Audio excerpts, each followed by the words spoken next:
Good day, Western Civ 2. Today we're going to be talking about decolonization. Decolonization. And in particular, I want to talk to you about the decolonization of Africa in the 1950s and 1960s, especially the early 1960s. Now, you'll remember that the European states, let me shift this just a tad, the European states had managed to gain control of Africa in almost its entirety in the very late 1800s and early 1900s. The only parts of Africa that escaped the colonial yoke of European power were Ethiopia, also known as Abyssinia. In East Africa, Ethiopia maintained its independence. In fact, its emperors, the emperor of Ethiopia, those emperors could go back, way back, probably as long as any ruling families on earth. The emperors of Ethiopia in those days could trace their lineage back 1,500 plus years. The other country that never succumbed to control by other countries was Liberia, here on the West Coast. But you'll remember, Liberia has a unique history. Liberia was actually founded by an American company, the American Colonization Society. But Liberia, and it means free land, land of the free, I guess we could say in Latin. Liberia was started to take freed African slaves from America and let them build a new home for themselves in Africa.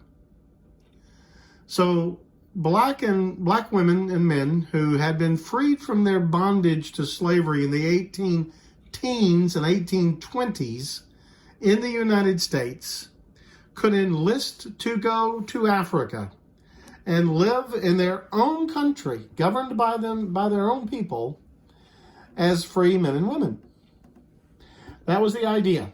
Now, this idea has a racist element, of course.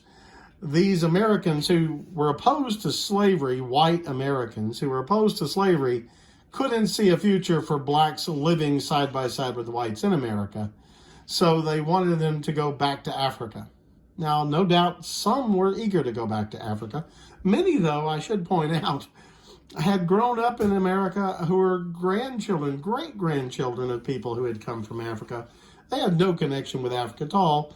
But, of course, this was their choice. But numbers were never enormous. I don't want you to get the idea that a huge number of freed slaves did this. But thousands did over a period of several decades. And the country of Liberia would never be colonized by Europeans.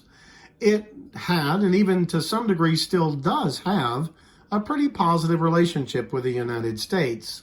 Their ancestors had come from the United States, and the capital of Liberia is called Monrovia, named after James Monroe, the sixth president of the United States. The Presidency of Liberia, while it was a democracy, there were only a few families that elected a president, and the two leading families bore the family names Washington and Jefferson, that they took in honor of great American heroes when they left America as free men and women and moved to Africa and Liberia. But anyway, Ethiopia and Liberia were the only parts of Africa that avoided the colonial yoke. Now, some parts of Africa had been under European domination for a long time. The Dutch had settled South Africa, and there were white farmers there of Dutch descent in the hundreds of thousands in the late 1800s when the British came in and took it over. The British invaded, fought the Boer War, and made themselves the colonial masters of South Africa in the late 1890s. But this mass of green you see here, the green you see, that is French West Africa. The French controlled it. Nigeria It was settled by originally, the Guyana here was originally called the Gold Coast. In Nigeria, settled by Cecil Rhodes, a British entrepreneur. All the pink you see here, all the pink you see, was the British Empire in Africa. Now, South Africa here is green because the British gave South Africa dominion status like Canada. They were still part of the empire like Canada was, but they got to govern themselves. So on this map, they haven't included it as pink because the pink would indicate direct British rule, and by the 1920s, South Africa controlled its own destiny on most all things. But these are directly ruled, these countries, by the British. Incidentally, the British also ruled Egypt. Technically, they had a protectorate over an independent state. Technically, the Egyptians governed themselves, just having sort of oversight from Britain. But in reality, the British could stop them from doing anything they didn't want. So you really could practically consider Egypt to be part of the British Empire. The Italians controlled Libya and Somalia. So this yellow stands for Italian control. And the Spanish controlled Western Sahara, Spain. I'm sorry, not the Spanish, the Portuguese. My apologies. The Portuguese controlled Western Sahara and Angola and Mozambique. So that you had, almost, and then there's the Belgian Congo. And I should point out that the Belgian Congo was a hellhole. Technically, it wasn't run by the Belgian government of the country of Belgium. It was the personal property of the kings of Belgium. And the Belgians that the king sent there to run this country in the center of Africa treated the people there like slaves, even if they weren't technically slaves. And it was just a dreadful place. But anyway, this had been German territory before World War I, and the South Africans took it over to govern it. I think that accounts for all of Africa's colonial possession in the late 19th century. But slowly, after World War II, Africa would be decolonized and the countries there given their independence. Now, partly this was a change of heart on the Europeans' part, in part because they were all still reeling from World War II. The damage done to France was immense during World War II, but also the damage done to Britain. Remember the heavy bombing. Remember the enormous expense of fighting World War II the British had borne for 6 years. And after the war, just running the empire was crazily expensive. And men who'd spent years fighting Germany and Japan in World War II and the Italians in World War II didn't want to stay in an army that would send them all over the world to fight in colonial wars. And really, the British Empire began sort of losing its popularity back home very quickly after World War II. Within 10 years, most Britons, by 1955, most Britons were thinking, we want out. We want to let this empire go. Also, though, independence movements had risen up in a number of places. India is one great example. I'm sure you've all heard of Mahatma Gandhi. Mohandas K. Gandhi was his actual name. Mahatma means beautiful soul, a term his admirers gave him. But he had begun a non-violent protest movement against British rule in India in the 1920s and 1930s. And while he was locked up for much of World War II, so he couldn't cause trouble in India and help the Japanese, the British thought, after World War II was let out, and very quickly India gained its independence, the Indian people were just not willing to put up with the British anymore as their masters. And by 1947, the British had quit India, given it its independence, and the Muslim lands next to India independence as Pakistan. And when the people of Africa saw that the Indians had pulled it off, they'd essentially driven the British out. Independence movements rose up in all of British Africa. But remember, I told you the French were in a bad way. And we've already talked about Vietnam and how the French had to fight a colonial war in Vietnam, which they lost.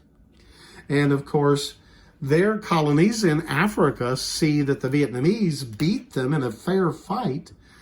So you have more and more agitation in British in Africa, in French Africa.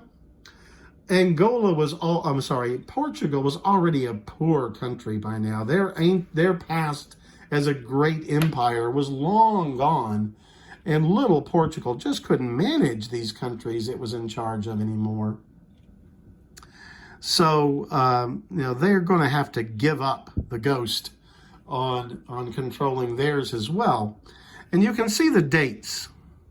You can see here that the French gave independence to almost all of their possessions in Africa. There's 1858.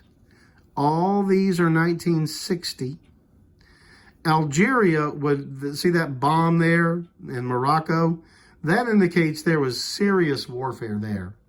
The Algerian War was a very bloody business. It went on about 8 years for independence, and eventually the French gave up in 1962. Tunisia lost French control in 1957.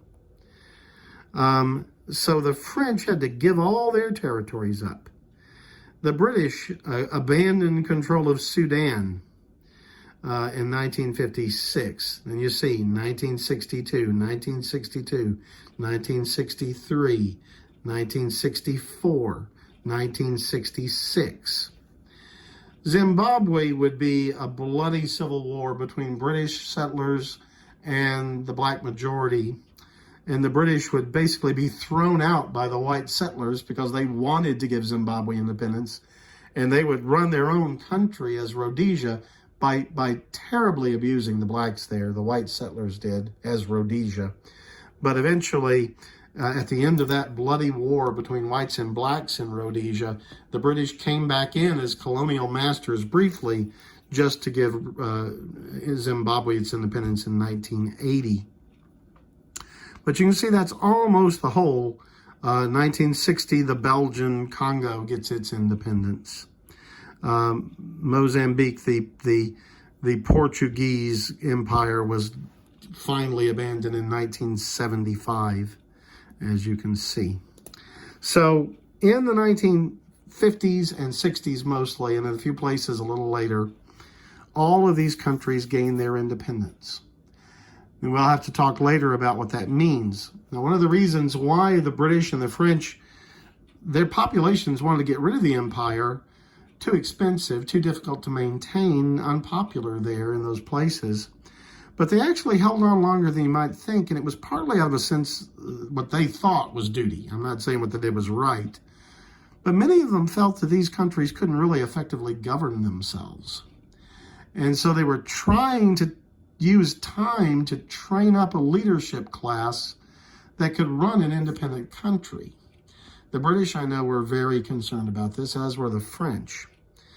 And you could note that a lot of these countries would wind up with civil wars or dictatorships very soon after they were no longer colonies of the European countries. So only in a few did things really work out great economically and politically after leaving the European empires. But they were independent, and there is a lot to be said for at least people of your own country determining your destiny, even if they are dictators, I guess. But anyway, that's the story of decolonization in the 1950s and 60s. in Africa with a nod to the massive change in India in 1947. Thank you, Westerns of Two.